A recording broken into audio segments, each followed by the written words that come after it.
Dear student, আশা করি তোমরা ভালো আছো। আর পরমাণু গঠনে আজকে আলোচনা করব বোরের পরমাণু গঠন চিত্র স্বীকার্য সমূহ, বোরস অ্যাটমিক মডেল ও পোস্টুলেটস, এটা আলোচনা করব। 1913 খ্রিস্টাব্দে বোর বলেছিলেন যে প্ল্যাঙ্কের থেকে যে ম্যাক্স প্ল্যাঙ্ক যে কোয়ান্টাম তত্ত্ব দিয়েছিলেন সেই থেকে তিনি করলেন কি পরমাণু স্টেবিলিটি আর রেখা বর্ণালী সম্পর্কে সুস্পষ্ট ধারণা দেন এবং উনি রাদারফোর্ডের পরমাণু মডেল যে ত্রুটি ছিল তিনি দূর করলেন এবং তিনি যুগান্তরকারী হাইড্রোজেন পরমাণুর গঠন চিত্র দেন। পরমাণু গঠন চিত্র, হাইড্রোজেন পরমাণু গঠন চিত্রটাই নাম হচ্ছে বোরের পরমাণু মডেল বা রাদারফোর্ড বোর পরমাণু মডেল। তিনটে স্বীকার্য বিষয় কি ছিল? তিনটে। 1 নম্বর স্বীকার্য বিষয় দেখো, ভেরি ভেরি ইম্পর্টেন্ট। 1 নম্বর স্বীকার্য বিষয় হচ্ছে ইলেকট্রনগুলি বৃত্তাকার পথে যে কোনো পথে ঘুরতে পারে না, ও নির্দিষ্ট কোনো কক্ষপথে ঘোরে আবর্তন করে। যখন দেখবে ইলেকট্রনগুলো, এটা যদি নিউক্লিয়াস হয়, এখানে বৃত্তাকার পথে ইলেকট্রনগুলো এক একটা কক্ষপথে ঘুরবে। এই ঘোরার সময় তাদের যে রেডিয়াস হবে সেটা একটা তার অ্যাঙ্গুলার মোমেন্টাম থাকবে। অ্যাঙ্গুলার মোমেন্টাম কৌণিক ভরবেগ। কৌণিক ভরবেগ কেমন হবে? M V R equal to এর সঙ্গে কি হবে? h/2π, বা একটা সরল গুণিতক, বা এখানে লিখতে পারি এম ভি আর সমান h/2π এর সঙ্গে একটা সরল গুণিতকে থাকবে। তার মানে দেখো আমরা লিখতে পারি M V R equal to NH/2π। n equal to কি হবে? n ইকুয়াল টু এর সঙ্গে সরল গুণিতকে থাকবে, তার মানে যে কোনো সংখ্যার সঙ্গে n ইকুয়াল টু 1, 2, 3, 4 এইগুলো হবে। তাহলে M V R equal to হচ্ছে NH/2π। এইটা হচ্ছে তার কৌণিক ভরবেগ। এটা হচ্ছে অ্যাঙ্গুলার মোমেন্টাম বা কৌণিক ভরবেগ সমান হবে NH/2π। 2 নম্বর, এখানে প্রত্যেকটা কক্ষপথে 2 নম্বর হচ্ছে এই কক্ষপথগুলো বলা হয় স্থায়ী কক্ষপথ। এই স্থায়ী কক্ষপথে কি থাকে? এনার্জিগুলো কি হয়? এনার্জি সমান থাকে। প্রতিটা কক্ষপথের এনার্জিগুলো কি হবে? সেম থাকবে। বিভিন্ন কক্ষপথে এনার্জি, তার এনার্জি যখন ইলেকট্রন আবর্তন করে ওই ইলেকট্রনের এনার্জি যা থাকে সেই এনার্জি কিন্তু কক্ষপথে এনার্জির সঙ্গে সমান হয়। কক্ষপথে নিজস্ব কোনো এনার্জি নেই, এনার্জি বা শক্তি নেই কক্ষপথে। তখন এই 2 নম্বর এখানে হচ্ছে কি হচ্ছে, এগুলোকে বলা হচ্ছে স্টেশনারি অরবিট বলা হয় বা স্থায়ী কক্ষপথ বলা হয়। ইলেকট্রনগুলো যে ওই অবস্থায় যখন থাকে তখন স্টেশনারি স্টেট বলা হয় থাকে, বা সুস্থির কক্ষপথ বলা হয়। সুস্থির কক্ষপথ। ইলেকট্রনগুলো যখন আবর্তন করে তখন কি হয়? ইলেকট্রনের যা এনার্জি থাকে ওই কক্ষপথের এনার্জিটা একই হয়। এটা 2 নম্বর পয়েন্ট হলো। এবার 3 নম্বর পয়েন্টে এসো। 3 নম্বর পয়েন্ট, যখন একটা ইলেকট্রন, ধরো ইলেকট্রন এইখানে আছে, ইলেকট্রন আছে এইখানটা একটা, ধরো ইলেকট্রন আছে, যখন উচ্চ শক্তি স্তর থেকে নিম্ন শক্তি স্তরে যায় তখন কি হয়? শক্তি বিকিরণ হয়। এই শক্তি তরঙ্গ আকারে বিকিরণ হয়। এই তরঙ্গ আকারে যখন বিকিরণ হয় তখনই কি হয়? তখনই রেখা বর্ণালী উৎপন্ন হয়ে থাকে। আবার ইলেকট্রন যখন এই অরবিট থেকে নিম্ন কক্ষ থেকে যখন হায়ার অরবিটে যায় তখন কি হয়? শোষণ হয়। এখানে হবে শোষণ হবে, এখানে কি হবে? বিকিরণ হবে, ছেড়ে দেবে। তখন এইখানটা যত উপরের দিকে যাবে তখন কি হয়? তখন এনার্জি বেশি থাকে। যেমন কক্ষগুলো কি কক্ষ, এটা ধরো কে এল এম এন, এইভাবে 7টা শক্তি স্তর আছে। সাতটা এখানে কি হচ্ছে শক্তি স্তর আছে। আবার এখানে এইভাবে রিপ্রেজেন্ট করা যায়, কে এল এম এন, এই শক্তি স্তরগুলো রিপ্রেজেন্ট করা হচ্ছে। তাহলে শক্তি স্তরগুলোর কেমন এনার্জি হবে, লেস দেন, তাহলে এল কক্ষের তুলনায় কে কক্ষে এনার্জি কম, এম কক্ষের তুলনায় এল কক্ষের এনার্জি কম, এন কক্ষের তুলনায় এম কক্ষের এনার্জি কম। তাহলে এনার্জি লেভেল বা এটা দিয়েও দেওয়া যায়, এন সমান 1 লেস দেন এন সমান 2, এন সমান 3, এন সমান 4 ইত্যাদি। তাহলে সাতটা শক্তি স্তর আছে এখানে। তাহলে শক্তি স্তরগুলো উপরের দিকে গেলে কি হবে, শক্তি বেশি হয়। এইগুলো কক্ষ হিসেবে বা এইগুলোকে বলা হচ্ছে principal quantum number. Principal quantum number বলা হচ্ছে 1 2 3 4 5 6 এইভাবে করা হচ্ছে। তাহলে যখন এইটা মনে রাখবে, যখন ইলেকট্রন উচ্চ কক্ষ থেকে নিম্ন কক্ষে আসে তখন কি হয়, শক্তি বর্জন হয়। সেই শক্তিটা কি হয়, তরঙ্গ আকারে ছড়িয়ে দেয়। তরঙ্গ আকারে যখনই বেরিয়ে যাবে তখনই কি হবে, তখনই দেখা যাবে লাইন অফ স্পেকট্রা বা হচ্ছে রেখা বর্ণালী উৎপন্ন হবে। আবার শোষণও হতে পারে। তাহলে এইখানে দেখো কার সঙ্গে সমান হবে, ই যদি দুটো শক্তি স্তর হয়, E2 মাইনাস দুটো শক্তি স্তর E2 মাইনাস E1 কার সঙ্গে সমান হবে, এইচ নিউ, এটাকে বলা হচ্ছে নিউ। নিউ হচ্ছে কম্পাঙ্ক, এটা কম্পাঙ্ক হচ্ছে। তাহলে এইটা সমান, দুটো শক্তির পার্থক্য এগুলো নির্দিষ্ট আছে। এটা আলাদা শক্তি, এটা আলাদা শক্তি, এটা আলাদা শক্তি। যত উপরের দিকে যাওয়া যাবে তত শক্তি কি হবে, বেশি হবে। তাহলে E2 মাইনাস E1 সমান হচ্ছে কি হবে, ডেল ই হবে, ডেল ই।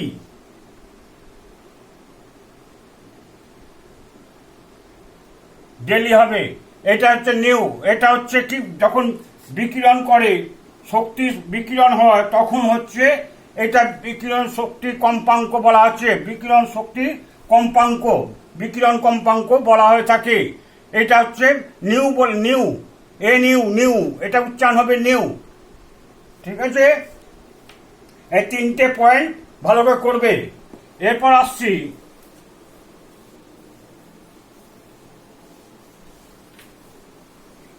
হাইড্রোজেন পরমাণু সদৃশ কোন পরমাণু যখন এন তম কক্ষের ব্যাসার্ধ নির্ণয়, এন তম কক্ষের ব্যাসার্ধ নির্ণয়, তার মানে এখানে হাইড্রোজেন পরমাণু সদৃশ পরমাণু ক্ষেত্রে আমি নির্ণয় করব। তাহলে এন তম কক্ষের ব্যাসার্ধ নির্ণয়, calculate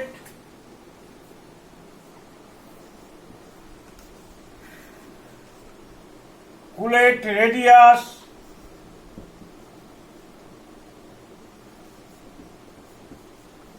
of the nth orbit।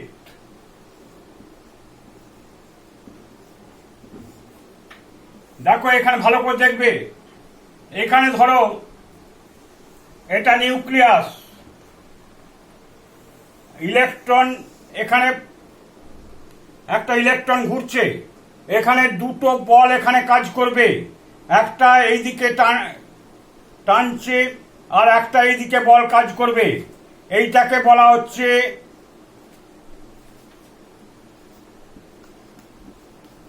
অপকেন্দ্রিক বল, কেন্দ্রিক বল বা সেন্ট্রিফুগাল ফোর্স।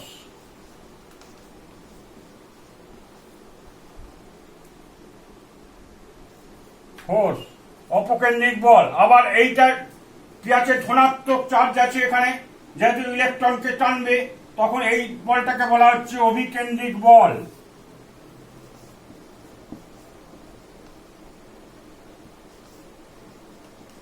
কেন্দ্রিক বল। আর এইটা ভেলোসিটি হচ্ছে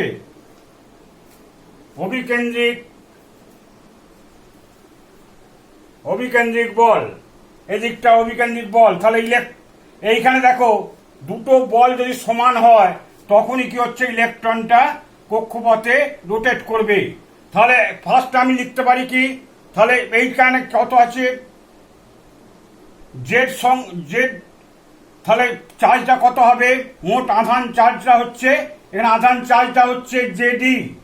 তাহলে অভিকেন্দ্রিক বল অপকেন্দ্রিক বল সমান হলে তাহলে অভিকেন্দ্রিক বলটা কি হবে, অভিকেন্দ্রিক বল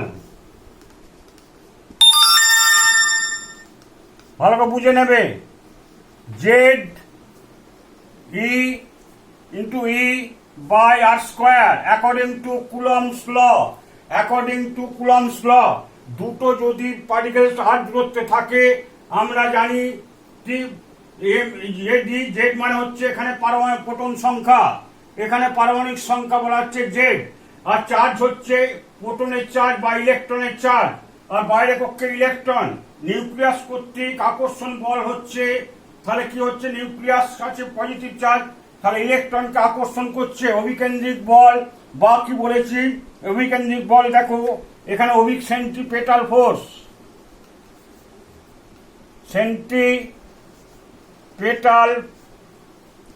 ফোর্স অভিকেন্দ্রিক বল বা সেন্ট্রিপেটাল ফোর্স অভিকেন্দ্রিক বল। আর অপকেন্দ্রিক বল কি হবে,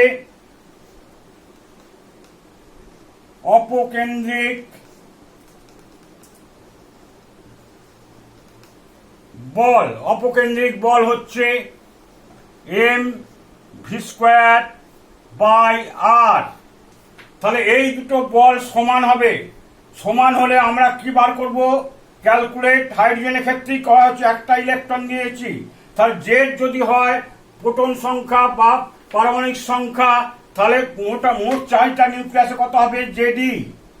আর ই হচ্ছে ইলেকট্রন চার্জ, এটাও ইলেকট্রন বা প্রোটনের চার্জ একই কিন্তু অপোজিট, এটা প্রোটনের চার্জ পজিটিভ, এটা নেগেটিভ।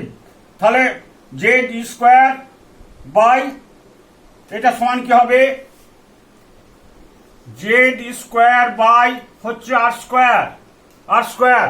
তাহলে এই দুটো বল যদি সমান হয় তবে ইলেকট্রনটা ঘুরবে, রোটেট করবে। তাহলে আমি লিখতে পারি, এখানে দেখো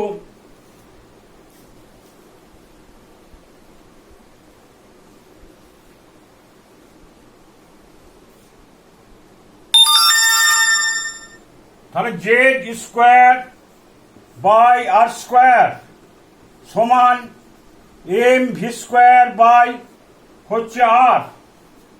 তাহলে এইখানে দেখো আর এখানে কেটে গেল, আর এখানে কেটে গেল। তাহলে আমি এখানে জানি, দেখো এম ভি আর সমান NH বাই 2 পাই। তাহলে ভি সমান কি করতে পারি, NH by 2 pi M R, 2 pi M R, এটা লিখতে পারি আমরা। তাহলে এইখান থেকে ভি স্কোয়ার, এখানে কি লিখতে পারি, ভি স্কোয়ার সমান Z square by M R.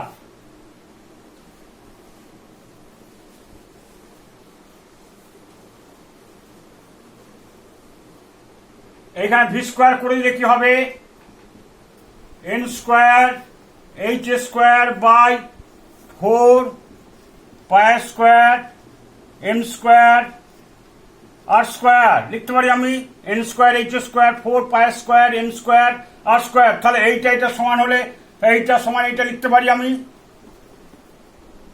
এটা যদি 1 নম্বর সমীকরণ করে, এটা 2 নম্বর করবে, 1 ও 2 থেকে পাই, তাহলে কি লিখবে,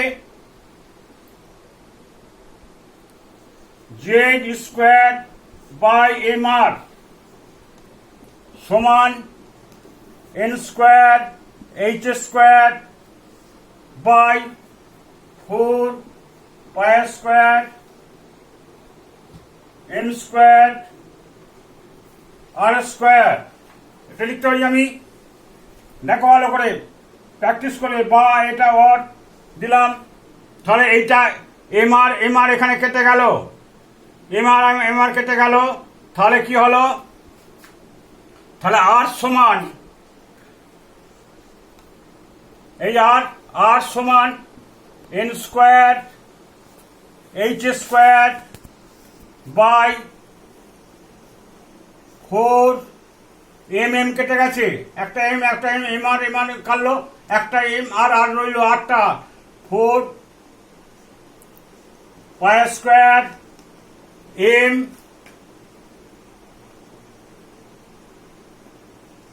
জেড স্কোয়ার। তাহলে দেখো R equal to N square H square 4, তাহলে এটা হচ্ছে রেডিয়াস, এটা এন তম রেডিয়াস। এখানে দেখে না ভালো করে, আর এন কক্ষে যদি থাকে, 1 2 3 4 কক্ষে, আমি হাইড্রোজেনের ক্ষেত্রে যদি ধরা হয়, তাহলে কি হবে, হাইড্রোজেনের ক্ষেত্রে 1 নম্বর কক্ষে আছে ধরো, তাহলে আমি R1 সমান কি লিখতে পারি, R1 সমান লিখতে পারি H square by 4 pi square M Z square, এটা লিখতে পারি 4 পাই স্কোয়ার এম, তাহলে আর এন বাই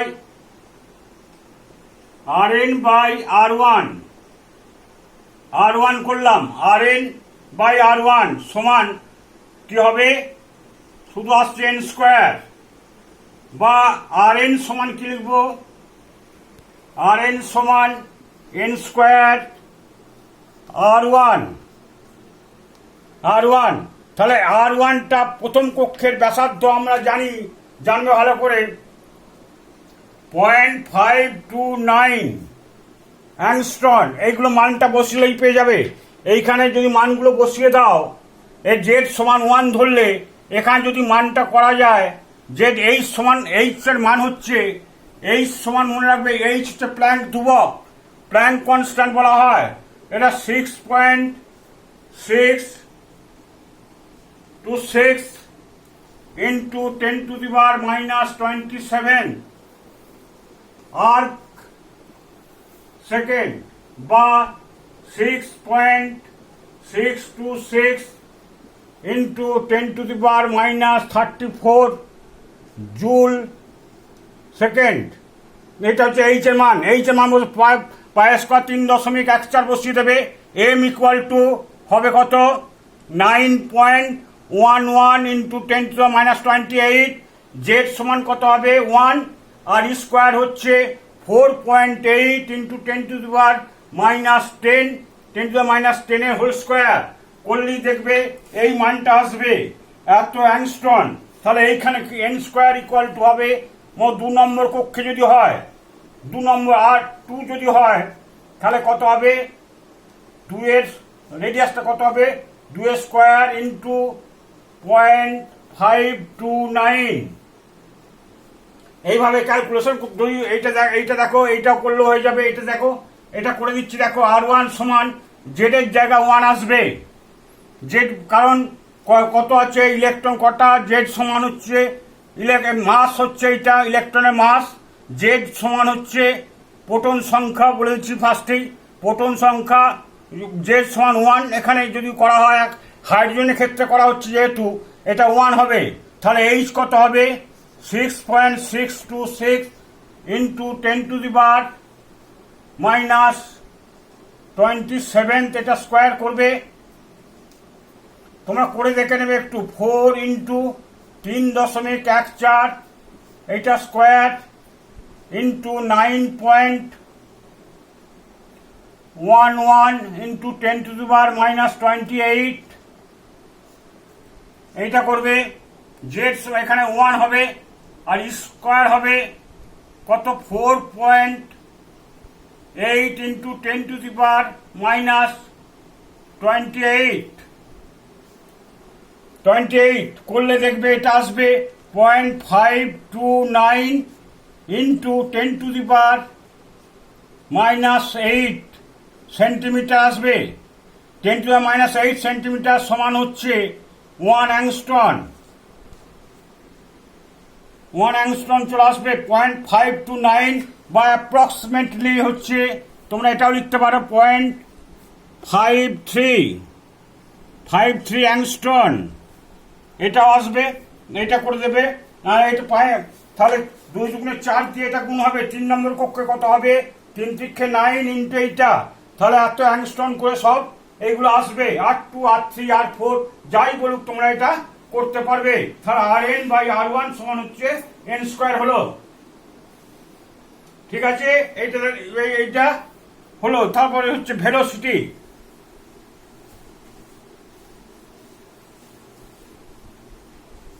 এবার n তম কক্ষে ভেলোসিটি নির্ণয়। n তম কক্ষে ভেলোসিটি কিভাবে নির্ণয় করা হয় দেখো। n তম কক্ষে ইলেকট্রনের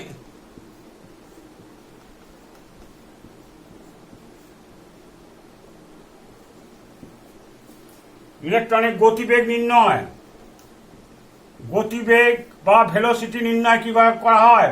গতিবেগ নির্ণয়, n তম কক্ষে ইলেকট্রনের গতিবেগ নির্ণয়। তাহলে ক্যালকুলেট, তাহলে কি হবে? Velocity, calculate velocity of electron of the nth orbit. ঠিক আছে, তাহলে কি করে করছি দেখো। তাহলে আমি কি করলাম, তাহলে আমরা জানি mvr equal to nh by 2 pi. তাহলে v ইকুয়াল টু কি লিখতে পারি? v equal to nh by 2 pi m r। আর আমরা বার করেছি কি? বার করেছি r ইকুয়াল টু, বার করেছি কি দেখো, n square h square by 4 pi square m z square, এইটা বার করেছি। তাহলে এইখানে আটটা আর এর মান বসিয়ে দিচ্ছি। তাহলে nh by 2 pi m into n square h square by 4 pi square m z square. তাহলে আমরা আর এর যা 4 পাই m হলো 2 পাই m, আর তাহলে এখানে nh 2 পাই m, আর এর জায়গায় কি বসাচ্ছি? n square m z square. তাহলে nh কেটে গেল, এটা কত হবে? এটা উপরে যাচ্ছে, তাহলে 2 পাই পাই একটা কেটে গেল, তাহলে 2 পাই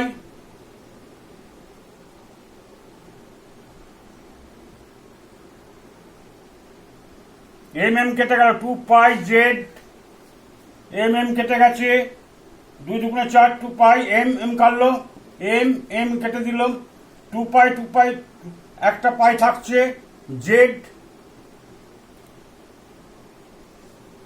স্কোয়ার বাই হচ্ছে 2 pi z square by nh। এটা হলো হাইড্রোজেনের ক্ষেত্রে যদি করা হয় তাহলে vn, এটা হলো vn n তম কক্ষে হলো। তাহলে n তম কক্ষে যদি হয় তাহলে n তম কক্ষে এটা হলো 1 নম্বর কক্ষে কত হবে? n এর জায়গা কত বসবে? 1 বসবে, বসে মানটা করবে, মান বার করবে। তাহলে 1 যদি বসা হয় তাহলে vn বাই v1 যদি বসানো হয় তাহলে কি হবে? যা মান আসবে, এই যে দেখো, এটা যদি কেটে যায়, এই যে vn বাই v1, vn যদি vn বাই v1 যদি করা হয় এইটা হবে z square by 2 pi z square. তাহলে যত হবে বাই n দিয়ে ভাগ করবে, সেটাই এসে যাবে। ঠিক আছে, vn বাই v1 বা এটা মান বসিয়েও তোমরা দেখতে পারো। এটা vn যদি z ইকুয়াল টু 1 বসাও ওকে হাইড্রোজেনের ক্ষেত্রে, তাহলে কি হবে? 2 পাই স্কোয়ার বাই এই বসালে কি হবে, বসালে দেখবে 2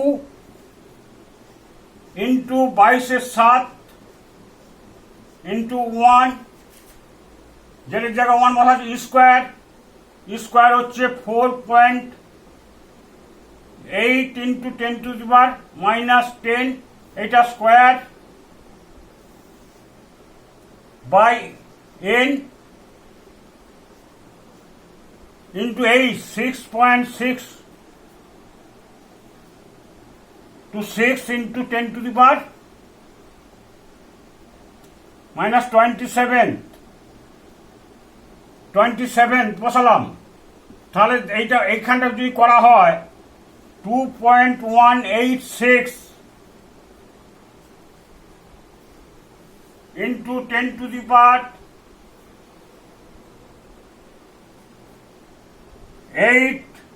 সেন্টিমিটার পার সেকেন্ড হবে বাই n। এবার এটা VN এ বেরোলো। এবার 1 কক্ষে হলে কত হবে, 1 বসবে, আর 2 হলে কি হতে হবে, এটা 2 যদি বসানো হয়, V2 যদি বসানো হয় কি হবে, ভেলোসিটিটা 2.186 ইন্টু 10⁸ বাই হচ্ছে 2, 2 নম্বর কক্ষে। 3 নম্বর কক্ষে কত হবে, V3 যদি হয় 2.186 ইন্টু 10⁻⁸/3, এইভাবে আসবে। 4 নম্বর কক্ষ কত হবে, 4 হবে। ঠিক আছে, এইগুলো ভালো করে দেখো, এইগুলো ভালো করে তোমরা দেখো। এর পরের দিন ক্যালকুলেশন, এনার্জি ক্যালকুলেশন করব। ঠিক আছে, আজকে এই পর্যন্ত থাক।